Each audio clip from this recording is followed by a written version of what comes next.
Welcome to the Deep Dive. It's Friday, April 25th, 2025, and today, well, we're zeroing in on China. Right, there's been a lot of noise, a lot of different signals lately. Exactly. We're seeing some really significant shifts economically, maybe militarily, and definitely some, let's say, interesting political developments. We've been digging through the data. Okay, so let's unpack that. You've been looking closely at the economic picture. What's the main takeaway? Well, the whole narrative, the one about China's unstoppable growth, it feels like that's really being challenged now. The real estate sector, in particular, is flashing some major warning lights. Oh, so. Okay, get this.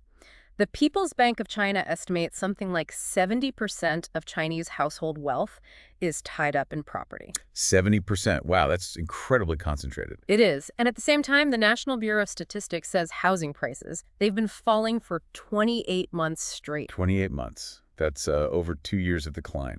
Yeah, a really sustained downturn. And it gets worse because there are just so many empty homes. Estimates from late 2023 put it at like 60 to 80 million empty apartments. 60 to 80 million. That's staggering. It really is. Rogoff and Yang, a couple of economists, calculated the value of all that unsold housing might be around $13 trillion. $13 trillion just sitting there. Pretty much. And that puts enormous pressure on developers, obviously. We all saw the Evergrande situation, right? Over $300 billion in debt. Oh. But they're not the only ones struggling. Yeah, and that hits regular people too, I assume. Absolutely. There are mortgage boycotts happening, people stopping payments on homes in like 400 stalled projects across nearly 90 cities because the construction just isn't finishing.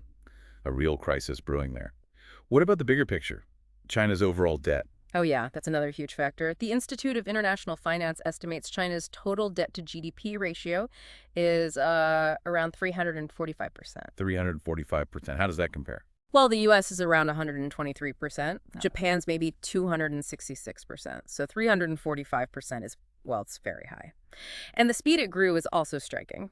The Bank for International Settlement reckons they added $45 trillion in debt just since 2008. 45 trillion. It's hard to even wrap your head around that number. Oh, but and didn't you mention local government debt specifically? yes, that's a critical piece. Goldman Sachs thinks local governments owe over $12.3 trillion, and their main way of making money selling land, that revenue crashed by 38% in 2023. 38% drop in income. Ouch. Big ouch. It's led to reports of government workers getting salary cuts, even being paid in, like, groceries in places like Henan province.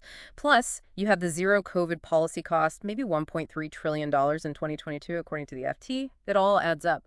That local debt alone is about 76% of China's entire GDP. So inevitably, that pressure must be hitting the banks. Exactly. There are definite concerns about a potential banking crisis. Officially, non-performing loans are low, but the Bank for International Settlements suggests the real number, the bad debt, could be closer to 20% of GDP. That's like $3.8 trillion. That's a huge potential hole. It is, and we've seen some worrying signs, like savings being frozen in smaller regional banks, again in Henan, and reports, really disturbing ones, about them using health QR codes to actually stop depositors from moving around or protesting. Using health codes to control access to money. That's quite chilling. Yeah. Okay, stepping back from the immediate financial stress, what about longer-term trends? Demographics. Yeah, the demographic shifts are, well, profound. The birth rate hit a record low, just 6.39 births per 1,000 people. Record low. And the population is actually shrinking now, third year in a row. It dropped by 1.39 million in 2024. The UN thinks it could shrink down to maybe 633 million by 2100. Wow, that's a dramatic projection. It is. And the workforce, the working age population peaked way back in 2014. It's projected to shrink by over 200 million people by 2050. Add to that, youth unemployment hit 21.3% last June, right before they stopped publishing the data. They stopped publishing it. Yeah. Right when 11.6 million college grads were hitting the market in 2023. So fewer workers coming in, an aging population, high youth unemployment. It creates serious economic headwinds. Makes sense. Are companies, international businesses reacting to all this? Seems like it. We're seeing signs of a rethink. Apple planning to make 25% of iPhones in India by next year. U.S. imports from China dropped 22% between 2022 and 2024. That's a significant drop. And foreign direct investment. It plunged 80% in 2023, lowest since the 90s. Even their own tech sector got hammered, lost over $1.5 trillion in market value. Tech IPOs basically dried up, down 87% from 2021 to 2023. So it's hitting across the board. What about basic resources? Things like water or energy, are there strains there too? Definitely. Water is a huge one. China's own ministry says 86% of groundwater in key farming areas is polluted. The Yellow River's flow is down 18% since the 90s. 86% polluted. Yeah. The North China Plain is one of the most water-stressed areas globally, water tables dropping about 3 feet a year. China has 20% of the world's people, but only 7% of the fresh water. 12 provinces face extreme water stress. That has to impact food production. Absolutely. They import 85% of their soybeans, 15% of their rice. Food imports have gone up 1,000% since the year 2000. They spent $140 billion on imported food in 2023, more than any other country. And energy. Similar story with dependency. They import 73% of their oil now, up from 30% in 2000. And their strategic reserve only covers about 80 days. Lots of internal pressures building. Is this spilling over into, say, social unrest? There are indicators. The China Labor Bulletin reported a 30% rise in protests and labor disputes in 2023. And look at spending. They spend massively on internal security, around $216 billion by some estimates, compared to maybe $29 billion on the military budget, though actual military spending is likely higher. And of course, there's a situation in Xinjiang, with the UN estimating over 1 million Uyghurs detained. That internal security spending is revealing. What about their external projects, like Belt and Road? That's facing headwinds, too. They've lent over $1 trillion to more than 150 countries. But now we're seeing defaults and difficulties. Sri Lanka had to hand over a port for 99 years. Pakistan owes over 40% of its external debt to China. Research suggests 42 countries have debt to China. That's more than 10% of their GDP. So a lot of debtor nations potentially in trouble, and China holding that debt. And trade friction, especially with the U.S. Still a major factor. U.S. tariffs now cover about 2/3 of Chinese imports, way up from 7.5% in 2018. China's trade surplus dropped 30% in the first half of 2024.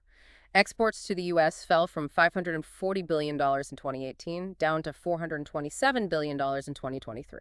Okay, so immense economic challenges, resource constraints, some social friction, issues with Belt and Road, trade tensions, and overlaying all this is Xi Jinping's centralized control, right? Yes, he holds at least 12 top leadership posts. But that centralization also means policies like zero COVID, which the World Bank estimated cost maybe $4 trillion in lost economic output, land squarely at the top. Right. And what about the military aspect? We hear a lot about modernization, but what's the assessment of actual capability? That's a key question. Their last major modern conflict was the border war with Vietnam back in 1979. There are persistent questions about corruption, and Iran's study allegedly found over 60 senior officers investigated in 2022. And U.S. defense reports sometimes suggest their training might focus more on choreographed displays than realistic combat scenarios. So capability versus actual combat readiness is debated. Okay, so a complex picture. Huge economic pressures, resource issues, but also this push for control and military modernization. Yeah. Now, I need to bring something else in here. Based on some decoded intercepts and analyzing recent events, a couple of things are causing me serious concern. Oh, what's that? Firstly, we have information, signals really, suggesting China has developed and possibly even tested a new kind of non-nuclear hydrogen bomb. A non-nuclear hydrogen bomb? What does that even mean? It means achieving hydrogen fusion, the H-bomb reaction, but without needing a nuclear fission bomb to trigger it. The intercepts point to a test, something involving an incredibly intense fireball, temperatures supposedly exceeding 10,000 degrees Celsius. Fusion without fission, that would be revolutionary and incredibly dangerous. Exactly. And it's notable because, looking back, China was actually the first nation to develop a neutron bomb. If they've really cracked non-nuclear fusion for weaponry, it could completely sidestep existing nuclear treaties. It changes the game for high-impact conventional weapons. That's a potential game changer for global security. Wow, okay. What was the second thing? The second thing is connecting this kind of potentially aggressive technological leap with some very strange political signals happening right now. There are, and I want to be careful here, this is based on analyzing absences and patterns, but there are growing signs suggesting a possible coup d'etat in China. A coup against Xi Jinping. That's a massive claim. What are you seeing? It centers on Xi Jinping being conspicuously absent from key events, while one specific military figure, General Zhang Yuxia, seems to be stepping very much into the limelight. Zhang Yuxia, he's vice chairman of the Central Military Commission, right? Very powerful. Extremely. Okay, look at this. April 21st, just a few days ago, Indonesia's defense minister and foreign minister visit Beijing for high-level talks, including the first ever China-Indonesia 2+2 dialogue. Okay, a big diplomatic event. Right. They're greeted by Vice President Han Zheng, Foreign Minister Wang Yi, Defense Minister Dong Jun, and Zhang Yuxia. But Xi Jinping, the president, and, more importantly, the chairman of the Central Military Commission, nowhere to be seen in these meetings. That is strange for Xi to miss something like that, especially the military-to-military component. Exactly. Political commentator Chen Pokon basically said if Xi is well and truly in charge, he meets important guests. For him to miss this, something's up. Then the next day, Zhang Yuxia and the defense minister hold more talks with the Indonesian defense minister. Zhang is talking about shared futures, deeper military cooperation. So Zhang is taking the lead on military diplomacy in Xi's absence. It certainly looks that way. Analysts are floating theories. Maybe she's ill, some mentioned a disappointing Southeast Asia tour, or maybe he's lost political power, perhaps even under house arrest. House arrest, that seems extreme, but the absence is undeniable. Chin Pokon, another analyst, leans towards a power shift. He points to recent purges of military figures seen as Xi loyalists, like Li Qiaoming and Miao Hua. He also notes Xi's people being sidelined in the powerful organization department, replaced by an ally of former leader Hu Jintao. Chin's quote was, "The power of Xi's faction is shifting to Hu's faction." A shift back towards the Hu Jintao camp. Interesting. And think about it, Xi is the CMC chairman. Missing military meetings is particularly striking. It directly questions his authority there. Zhang Yuxia stepping into that void, meeting a foreign defense minister. It suggests he might be the de facto decision-maker now. And the defense minister, Dong Jun, doesn't have the same clout. Right. An analyst named Shenza pointed out Dong Jun isn't actually on the Central Military Commission, so he lacks real authority. Zhang Yuxia, meeting Probo, essentially solo, is highly significant. Okay, so Zhang's profile is definitely rising amid Xi's absence. Any other signs? Well, there are unconfirmed rumors of purges in the 31st Army and the Eastern Theater Command, which could weaken Xi's grip.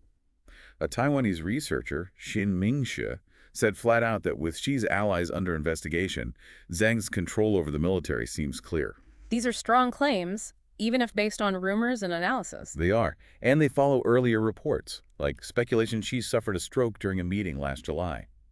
There are also whispers about investigations targeting people linked to Xi's wife, Peng Liwan, and about trade negotiators loyal to Xi being replaced by people tied to the late Li Keqiang. Online chatter even suggests elder statesmen like Hu Jintao and Wen Jiabao might be regaining influence, possibly pushing for Xi's resignation. So, a convergence of Xi's absence, Zhang's prominence, reported purges, and analyst speculation pointing towards a major internal power struggle.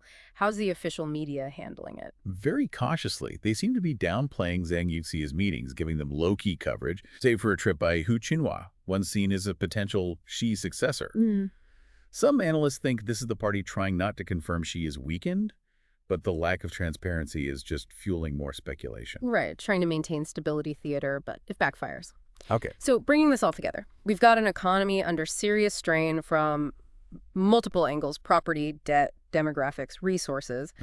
Then we have this potentially destabilizing breakthrough in military tech, the non-nuclear H-bomb intel. Yeah, very concerning. And layered on top of all that, the swirling speculation based on some pretty concrete absences and actions about a possible leadership crisis, maybe even a quiet coup, shifting power away from Xi Jinping towards the military figure Zhang Yuxia. Precisely. It's this contrast, isn't it? The internal fragility versus the external assertiveness, whether through new weapons or just the political maneuvering itself. It's quite a moment. It really is. And it leaves us with a pretty significant question, one for you listening to think about. If China is grappling with these deep internal economic and resource challenges, while also potentially undergoing a major political shift and developing game-changing military technology, what does all that mean for the rest of the world? What are the long-term implications for global stability and the international order we know? A lot to ponder there. If this deep dive sparked your interest, please do like and subscribe to the Deep Dive for more analyses like this. And if you'd like to support our work digging into these complex topics, there's a GoFundMe link in the show notes. We appreciate any support you can offer. Thank you for joining us on this deep dive today.